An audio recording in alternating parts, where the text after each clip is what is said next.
Hey guys, what is up? Super K-Man Rocks here, and we are here for my MSI round number 3 overview and analysis video. It's the final series before the lower bracket finals, the semifinals, whatever you want to call it. So we only have 3 remaining. This will determine who goes out in 4th place at MSI and who will be moving on to that lower bracket finals matchup for a chance to take on T1 and secure their spot in the finals of MSI. This is obviously a big matchup with a lot of importance, but certainly not one we have not seen before. We have seen these two teams face off quite a bit over the course of this year already. We will get yet another chapter in their books here today, but let me know what you guys thought of this series and what you expected to happen down in the comment section below. Always curious to know your thoughts and opinions down there. But without further ado, let's get into things. If you are new here, what we're going to do is go game by game in the series that we got yesterday, talking about the advantages and disadvantages that each team was able to generate. I'll be giving a player of the game and a dud of the game for each individual game that we cover, and at the end of the series, I will be giving a player of the series to tie everything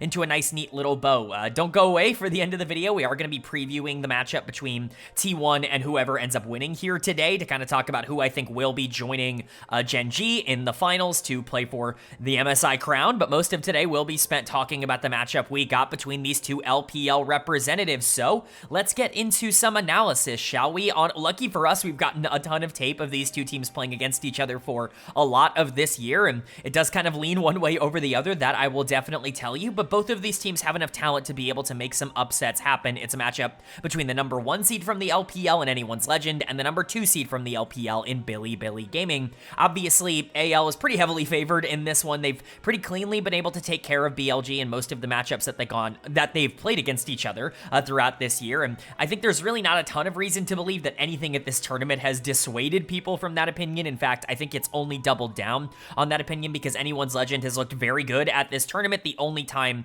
that obviously they struggled was their matchup against Gen G, who looks like the best team at the tournament at the current moment, and they still took them to 5 games. Were relatively competitive in that series, and honestly, I thought they played fine, all things considered, especially with the expectations. Meanwhile, their opponent, Bilibili Gaming, have not received the same kind of warm reception, we'll just say, from the community as a whole. I still think they've been slightly better than people are giving them credit for. I see people talking about them as if they're like a top 6 team at this tournament, and it's like, no, they're clearly top 4. They're just not top 3, at least in terms of expectations right now. This is a team that should have and almost lost to FlyQuest, which, regardless of how good I think FlyQuest is, which I do think they're a lot better than people give them credit for, is not a good sign. Like, the LPL's number 2 seed should never be in danger against any Western team at any point. That was not a good look. You also can look back at even their play-in stage and see a bunch of inconsistencies, even though they were able to win a lot of those games. Really, with BLG, it just comes down to one thing, and it's the fact that they are incredibly consistent at being inconsistent. They are bad in the same ways every single game, and I don't really see a world in which they just kind of figure that out going into a series against Anyone's Legend. This team is very, very scary in the early game. They are incredibly talented and they are good at generating leads, and that's why I think this team is still very dangerous and why they are very strong, because at the end of the day, like, when you have the kind of talent that BLG have, on any given day, you can just pick up a victory. Like, Bin can beat any top laner in the world. Knight can beat any mid laner in the world. Elkanon can beat any bot lane in the world, that kind of thing, right? And if all of those click today, like, they can beat Anyone's Legend and they can make it not close if they just get these 3-4K gold leads pre-15 minutes. The problem for Bilibili Gaming is that their mid and late game decision making is non-existent. They are not a macro team under any circumstances. In fact, I would argue they might be the single worst macro-oriented team at this tournament in terms of just decision making. G2 is right up there with them, but BLG are very much a team that relies almost entirely on their mechanical skill, their hands, and their ability to generate early leads. Their team fighting is good because they are very talented players, but it's not consistent because their setups are horrible, and so it really doesn't actually, come out to being a good team fighting team in execution, even if you might imagine that they are a good team fighting team. It's something they've really struggled at this tournament in particular. And for Anyone's Legend, on the other side of this matchup, they're probably the most consistent team at this tournament, the highest floor team, if you will, at this tournament. They don't really have a lot of downsides from a, mechanical perspective. You're looking at these players and you're saying, like, yeah, they're good. Not a lot of them are elite. I think there are some players that have elite mechanical talent on this team, specifically Tarzan and Shanks in the middle of the map. I think Flandra at times can look like an elite top laner. KL, I think, is an elite support, maybe not so much from a mechanical perspective, but he is one of the best, mental supports in the world, and Hope is a good player. He's perfect for this system and fills his role perfectly. But when you're looking at like raw talent and raw skill between a lot of these players, Bin's probably better than Flandra from a mechanical perspective. Knight's better than Shanks from a mechanical perspective. Elk is better than Hope from a purely mechanical perspective, and I think that's what's been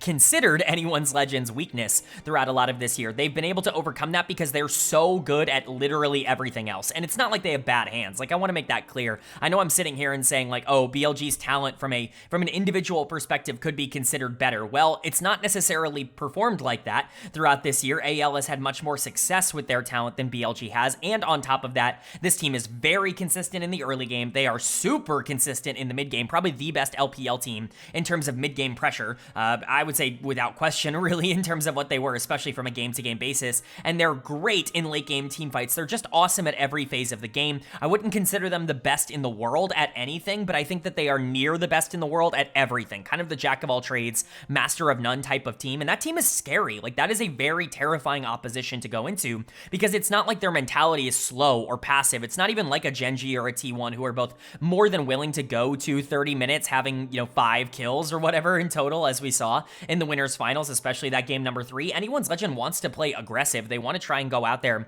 and make plays happen. They're just so calculated about how those plays end up happening, and that's why they've had such an advantage over BLG throughout this year. I don't believe they've dropped a series to them. If they did, it was in the regular season. They played twice in the playoffs, once in winners finals, and of course, once in grand finals. The winners final series was closer than people remember. BLG ended up, taking them to 5 games, and the 2 wins that they got in that series were actually pretty great from BLG. They played the map really well, and they were just better in those 2 games, but, AL ended up taking the series, and then grand finals, to be able to get here in the first place was not close. Anyone's Legend was absolutely the better of those 2 teams. I think that's what a lot of people, me included, are expecting from this series. AL are coming into this as big favorites, as much as we can talk about the fact that Bin, Knight, Elk are very good players. Flandra's in better form than Bin. Shanks is arguably in better form than Knight, although I wouldn't necessarily die on that hill. Hope is in better form than Elk, and Tarzan has a huge advantage over Beichuan, who I haven't even mentioned, but is the weak link of BLG, and is probably the reason that they're not going to be able to compete, because AL's best player is going up against BLG's worst player in terms of a positional matchup. So my prediction in this series, I believe, was AL 3-1.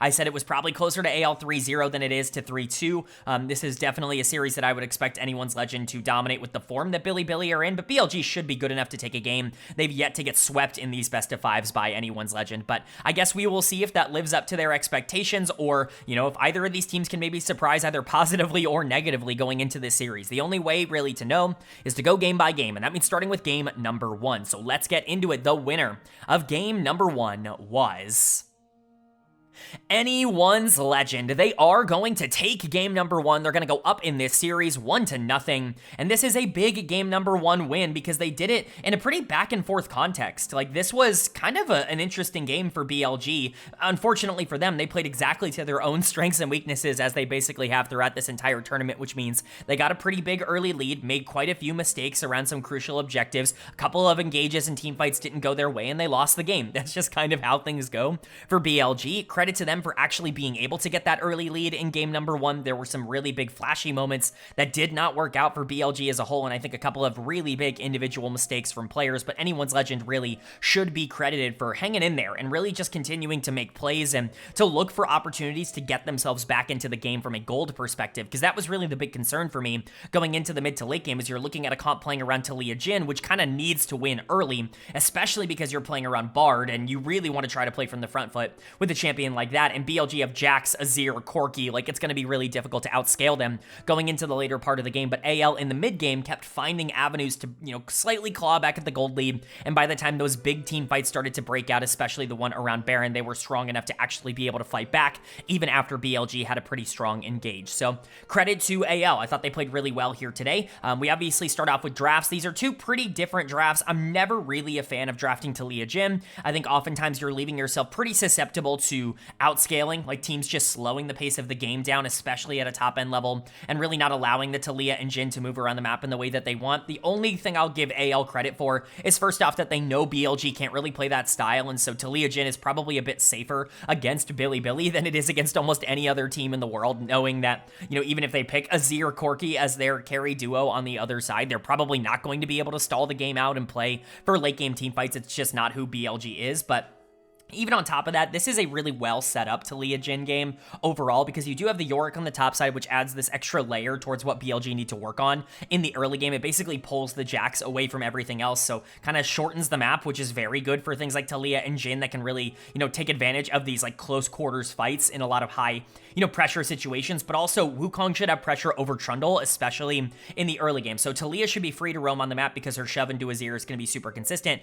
I really do not like Azir as a pick into Taliyah. I've been very vocal about that. And Jhin, honestly, is going to have a ton of pressure in lane, and playing more unlocked because of a Bard support might actually be really positive for a player like Hope. So I really do like the way they accentuated the draft, even if I'm not a big fan of like Taliyah Jhin in isolation, as I've talked about throughout this tournament. And for Bilibili, it's just a weird like anti-identity draft for them. I understand some of the ideas. I think Azir on R1 really set the tone for what BLG wanted to do with this draft, which is to say, like, we want to scale. We know we're good in the early game and we know we're bad in the late game, so why don't we just draft for late game, get our early game lead anyways, and then, you know, we should have an easier time being able to close out with things like Azir and Corki than we would if we just, you know, won early with Taliyah anyways. And I get the idea behind that, but the problem is, like, first off, Azir is going to have no way to play this game early. There is no way for Knight to actually generate gold in this one, at least from my perspective. He's just going to have to outplay everybody in order to be relevant going into the late game, and that just did not happen. Knight's Azir is not necessarily awful, but when you think about the best mid laners of all time,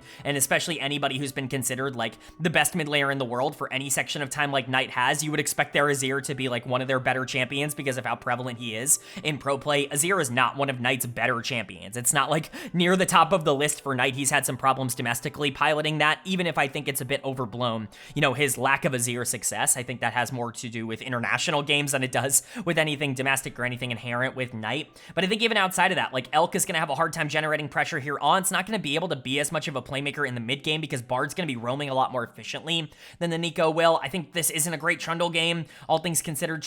Like, slamming Trundle early, I get that Beichuan is very comfortable with the pick, but I just don't really like the implementation of that champion. I do like the Jax. The R5 Jax is something I do really like in this draft. I think Jax has been better at this tournament than I was anticipating. I'm going to start turning my opinion around. I was pretty anti that champion for a lot of this year, but we've started to see some of the positives now. The good players are actually playing him. I think there is a world where Jax is actually really valuable this game on R5, but I think everything else, you're just kind of hoping and praying you get to that late game, and somehow, some way, BLG actually did do that. Like, they were able to generate gold in the early game, mostly through On being really active and Bin actually being strong on the Jax. But once Flandra ends up, you know, pulling some gold back in a side lane, getting the Yorick back into the game, and you start getting to these exchanges that are genuinely 5v5 or 4v4, these big, like, overall team fight exchanges, that's where things really open up for AL, and that's where it's clear that they just have the best players on the Rift, regardless of whether or not BLG's comp is more suited to these styles of Engage and just overall front-to-back 5v5. Tarzan's player of the game. It's not particularly close. He had an unbelievable game here on the Wukong. Once again, this guy's been dominating at this tournament so far.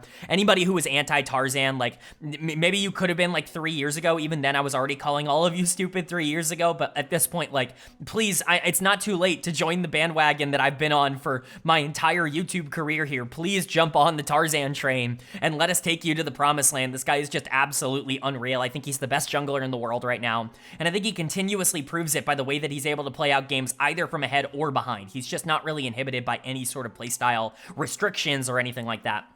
The Wukong in particular has been a really great pick for him throughout a lot of this year, and he was, I'm not going to say single-handedly able to get Flandra back in the game, because Flandra did a lot, but this Yorick was pretty down and out early, and the Jax counterpick looked like it was really going to work, and Tarzan spent a lot of time making sure that that was not going to stick. I think especially when you look at some of those late-game team fights, the Wukong was big, and the Yorick was really big. Flandra did so much damage throughout this game, and really kind of drew a lot of pressure throughout a lot of this game. His Yorick has been one of his better champions. That alongside things like Sion and Ornn have really been unbeatable for Flandra throughout 2025 so far, those are the 3 champs he's really stuck to, at least in terms of like a consistent success rate. And you know what? They continue to be big positives. The 2 players that AL added over the course of this offseason have been massive additions to this team, and they continue to pay dividends here internationally. Again, not to take anything away from the rest of the side, Shanks, Hope, KL, they were fine. I think a couple of moments, like KL had a really nice Bard ultimate in, I believe, the Baron fight that ended up really kind of shifting things. Shanks and Hope were generally fine overall, but this was a Tarzan game through and through, and AL continued to benefit from their superstar jungler. And for Bilibili on the other side,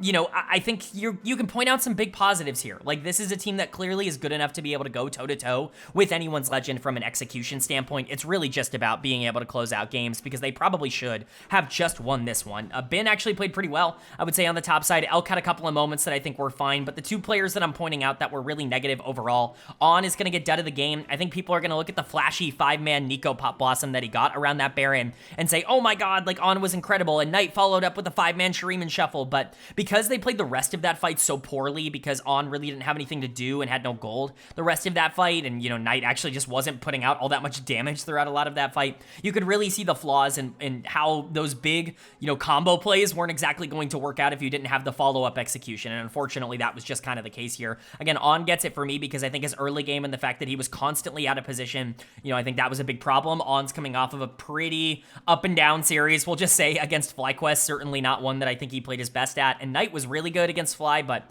Azir, again, is just not his champ, and I don't think this was the circumstance for him to show that off. Beichuan was really far behind in tempo and Tarzan, but part of that isn't really his fault. It's just kind of the Trundle into Wukong matchup. Like, BLG very much felt behind the 8 ball in game number 1, even if they did have a gold lead, but at least they kept up. At least they were able to, you know, start off the game strong. They just continue to fall to their own pitfalls, which is the fact that they can't play the late game. They just have no idea what they're doing there, and AL is very willing to capitalize on that. So we'll see if that continues going into game 2, or if BLG can kind of rectify their own mistakes and be able to push back and tie up this series, because the winner of game number 2 was Anyone's Legend. They are going to take game number 2. They're going to go up in this series 2-0 here, and it does not look like this is going to be a close one. This was a decimating game number 2 to go up 2-0. BLG looked completely mental boomed at this point. There's nothing else really to say. I think this team is just unbelievably tilted. You know, I'll kind of get to my thoughts when and if they end up losing this series. Like, you know, there's just going to be a lot to say about BLG. Not all of it, I think, is going to be what you expect to hear, because generally, I think my statement before is correct. I think this team is tilted. I think that they are one-dimensional. I think they have a lot of things they need to work on, but I think that there is still something in here to be able to unlock. But Anyone's Legend is so much better than what BLG is right now. It's not even funny. Like, it's actually just ridiculous how unclose this game was. Flandra was running it for, like, I would say at least 35-40% of this game. It just did not matter. Like, there was no mistake that could be big enough for Anyone's Legend to lose this game number 2. So let's go ahead and get into draft. I honestly think these drafts are pretty even, all things considered. In fact, I would probably favor BLG's just from a pure, you know, ease of execution standpoint. While I do think that, you know, Jarvan Rise is very scary to deal with, because you can basically trap people into this, you know, machine gun cage that they have to deal with alongside, like, Lucian culling and things like that. It can be very dangerous. Outside of that, like, BLG have more damage in this game, and I think that always, if you have more damage and if you have clean engage, you probably have an easier game. Like, that's just kind of how pro works. If you've got Rel plus a ton of damage, you can probably figure it out. Even if the enemy team has Sion and Braum, you have tools to be able to break through that, at least if your BLG in the game goes late enough. The problem is it was never going to go late enough.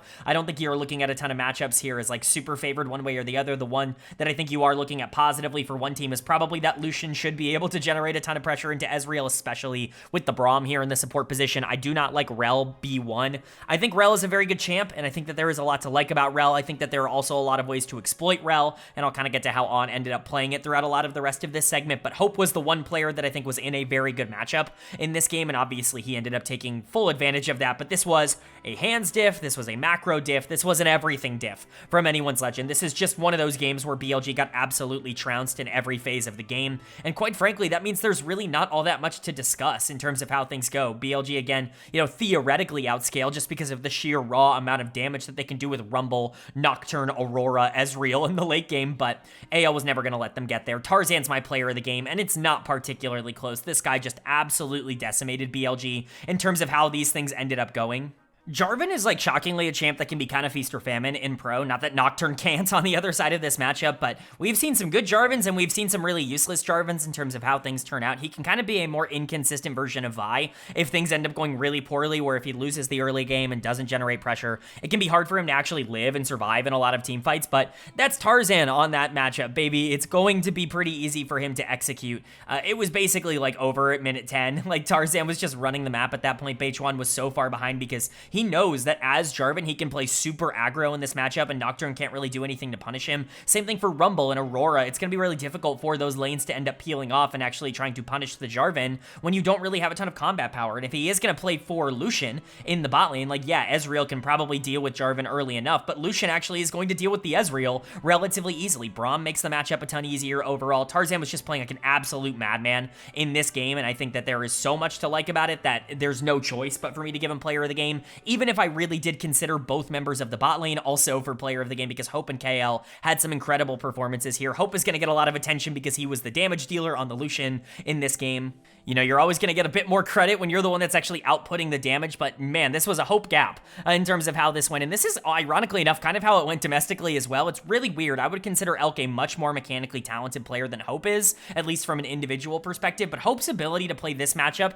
makes Elk look like he's just not playable. Like, I don't know. Hope just kind of has his number in terms of how these things end up going down, especially early on in lane. Hope is very good at generating advantages against Elk and against BLG, which is a huge asset and a big reason why Anyone's Legends had such an easy time dealing with this team over the course of this year. But Hope ends up playing this really well on the Lucian, ends up just being there to facilitate all these aggressive plays that Tarzan wanted to make. He was just pressuring over and over again. Like, I cannot stress enough, BLG had zero room to breathe in this game. This is the ideal circumstance when you draft Jarvan Lucian and you're just hoping and praying that you can suffocate the enemy team. They didn't just suffocate them, they choked them out to death. Like, there's just nothing else to say. Tarzan, Hope, incredible. KL was incredible in this game on the Braum. This is underratedly one of the best Braum games I've seen in a very long time. Like, genuinely, it really was that good from him. It's just crazy how well these three play off of each other. I know that KL and Tarzan have kind of been the heroes and the standout players for AL for a lot of people. You know, Shanks, Flandra, and Hope have been very good throughout this year, but I've been very vocal on this channel about how Tarzan and KL are like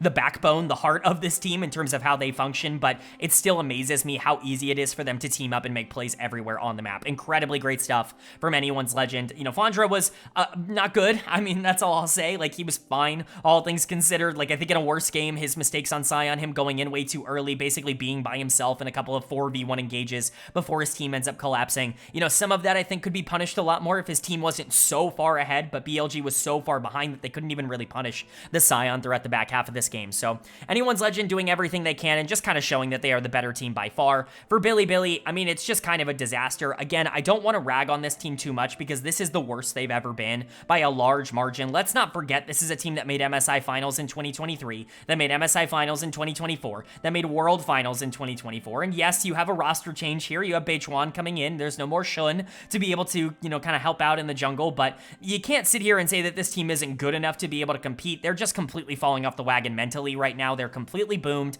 They're going for boomer bust plays that do not work, and Tarzan's on one on the other side of this matchup. On has completely thrown away any sort of stability that he's had in the bot lane. He's going to get another dud of the game. On tried to lose to FlyQuest. On actively lost to T1, and now he's actively losing to Anyone's Legend in terms of just how these series are going. On was really good domestically, and so to sit here and, you know, kind of say, oh, On's in bad form, it feels strange because for most of this year, On was actually really good, especially after Beichuan came into the jungle. It felt like that really re-unlocked On as a player in the support position, and so for him to be so bad at this tournament, arguably the single worst player at this entire tournament, it's really just crazy. Like, obviously, you know, there are some G2 players that I think are in that conversation, cough, Hansama, at least from my perspective, but On has really been terrible. Like, there is just nothing else to really say. He has been that bad. Elk has not been good. Again, Hope just has a really good matchup in him for some reason. Mentally, it just kind of clicks for Hope as a player. Beichuan is just not good enough to compete internationally. I like Beichuan, but I think we are seeing the flaws in BLG's thought process, bringing somebody who has such a low mechanical ceiling in, even if he is a good mental player.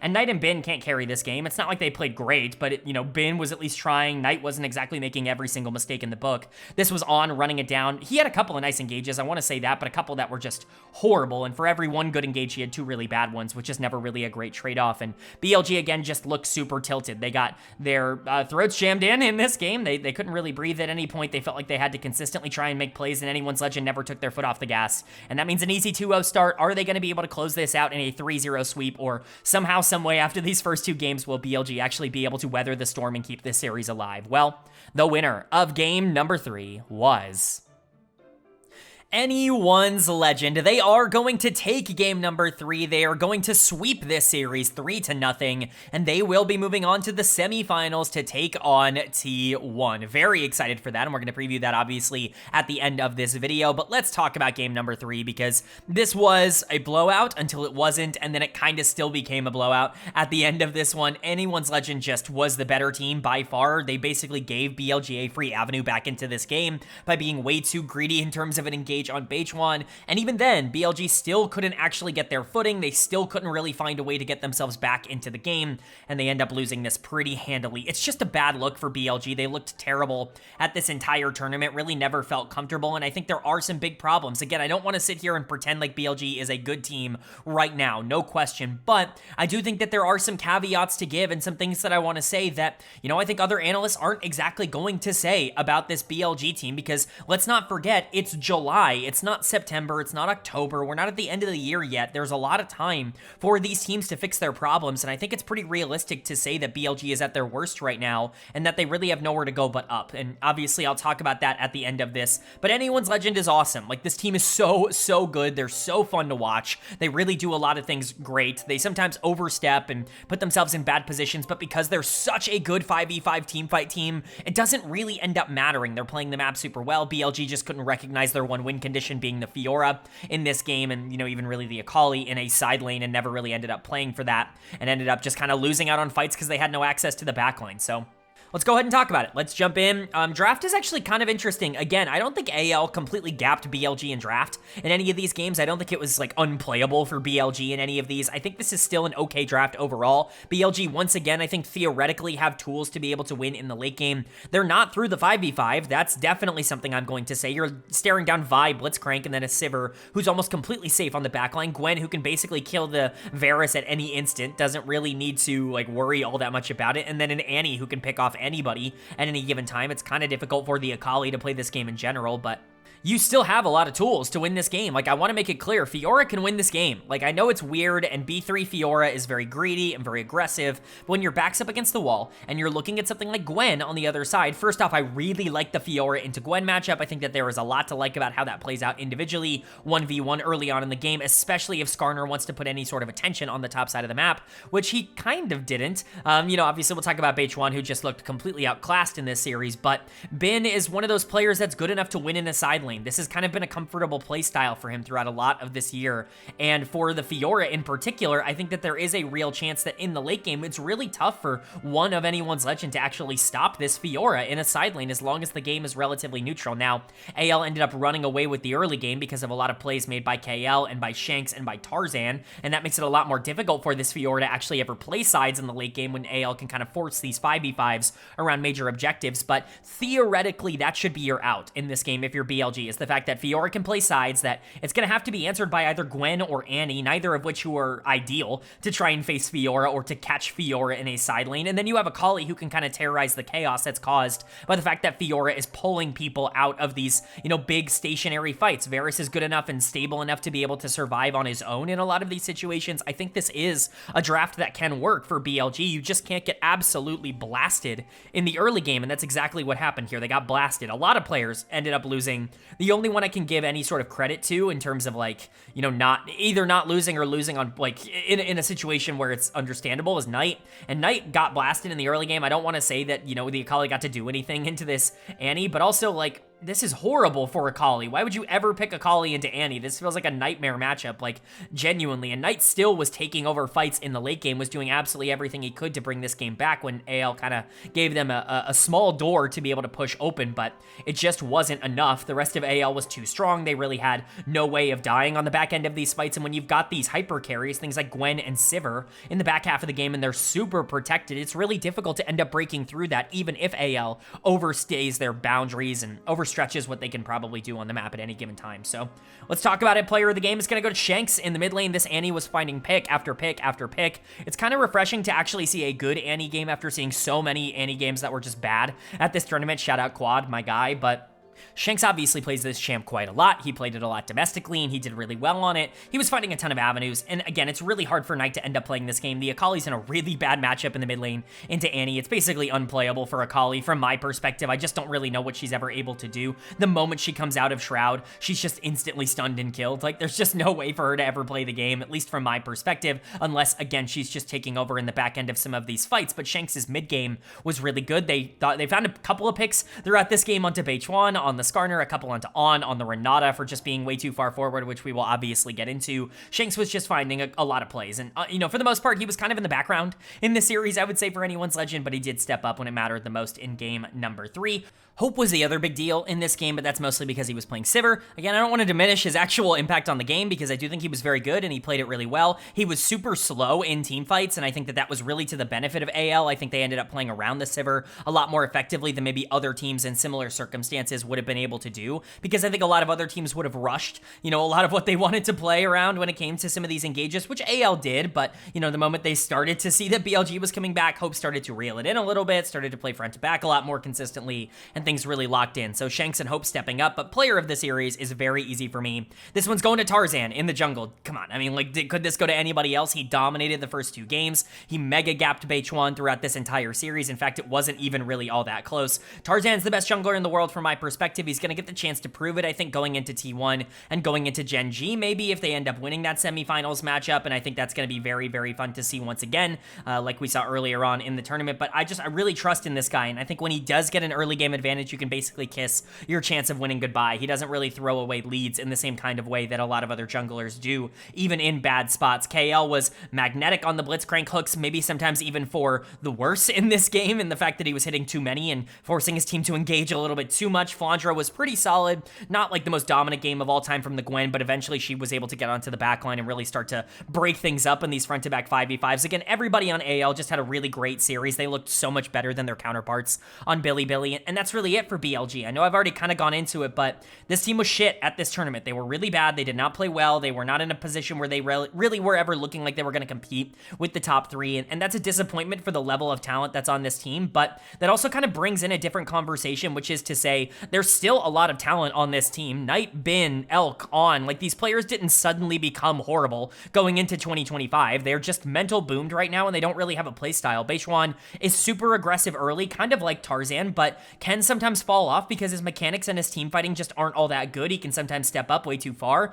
and get caught out like he did in this game, and, he's going to get dud of the game for that in game 3, and I think once BLG feel a lot more comfortable playing around that, it could be a positive. It's definitely different than what Shun offered, which was this super, team fight-oriented carry type of jungler, and, wanted to play for early game, but only really when he got things like Nidalee, or when he wanted to play, these early game ganking junglers. Outside of that, like the Kindred was one of his big picks for a reason, because he liked being the main character in late game team fights, and this team was well equipped to be able to kind of play around that style. And even for Wei, right, the reason Wei was the worst fit of all of these 3 is because he was that like carry-oriented style of jungler, but he was doing it because he was taking away resources in the early game from players like Knight and from players like Bin, who had to take a backseat role to Wei, which I just think was like the opposite of what BLG wanted to do.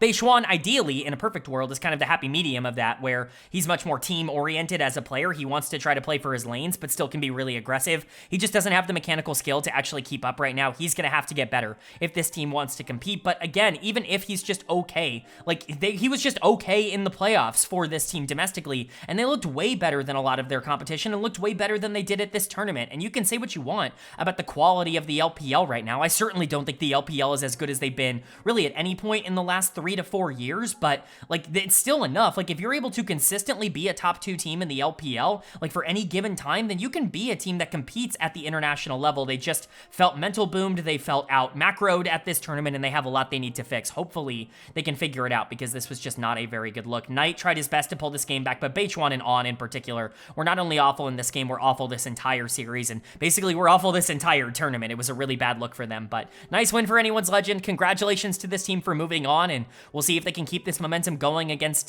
somebody who's not from their own region this time around.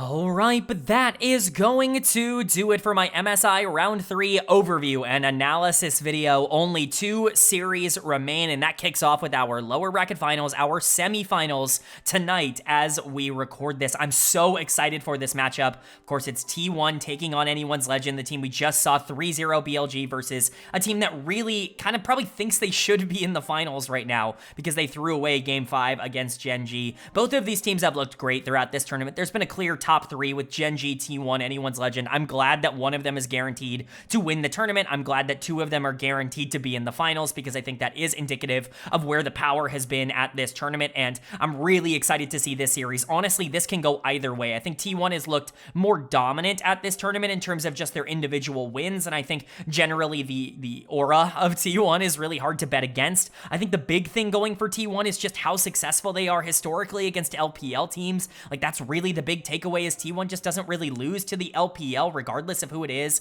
I would have told you that Anyone's Legend was absolutely better coming into this tournament though, and I think that that is a big takeaway here. I think Tarzan theoretically is the best player across these 2 teams. In fact, I really would say that Tarzan is the best player across these 2 teams, and he really wants to make an international final for the first time in his career. He's come so close so many times. He finally won the LPL. He finally got his domestic trophy in the spring split. Is it time for him to finally get his international trophy as well? He's going to be pushing very hard. Faker versus Shanks is a huge matchup. There's also a stat that I believe I saw, I think it was Molecule who ended up posting it on Twitter, where Tarzan has the highest jungle proximity towards mid lane of any jungler at this tournament, and Faker has by far the most isolated deaths of any player at this tournament regardless of role, and that could be a problem for T1. If Tarzan's going to spend a lot of time playing around Shanks and Faker is going to be too far forward, like he kind of has been for basically the last year and a half every single game, then I could see AL actually just generating a lot of advantages through that. I think where you're looking at T1's advantages, Doran in team fights I think has been incredibly good at this tournament, and theoretically Guma and Keria should be the better bot lane here, but I'm not even sold that that's the case with the level that Hope and KL have been in recently. I think it's a very close call. Whoever you want to go with is up to you, but honestly, I've never been superstitious before, but at some point I have to start buying into superstition. I don't think the LPL can beat T1. For some reason, I think it's just some sort of mental block. I'm going T1 3-2. Don't kill me in the comments section. I really don't want to do this. AL is my favorite team in the world. As you guys know, I'm very biased towards them, and so it feels bad to, predict against them, but how do I predict against the T1 LPL curse? I hope AL is the team to be able to overcome that, but you never really want to bet against T1 at an international tournament. Let me know if you agree or disagree with that take down in the comment section below. Very curious to know what your thoughts are there, but that's gonna do it. I do hope you guys enjoyed. If you did, leave a like. It really does mean a lot to me. It lets me know you guys are enjoying the content, and it does help get this video out to a lot more people, which I'm always very appreciative of. If you're new here, hit subscribe. We're covering tomorrow's series, or I guess tonight's series tomorrow, and then we're covering the finals, and after that, we're right back into covering all 4 of the major regions every single week on this channel, as we've done for the past 4 years. If you're interested in a comprehensive overview of everything going on in LoL Esports, this is the place for it. Hit subscribe and hit that bell so you can be notified when those videos do go live. But with all that being said, I hope you all are having a great day. I hope you continue to have a great day, and I will see you all later.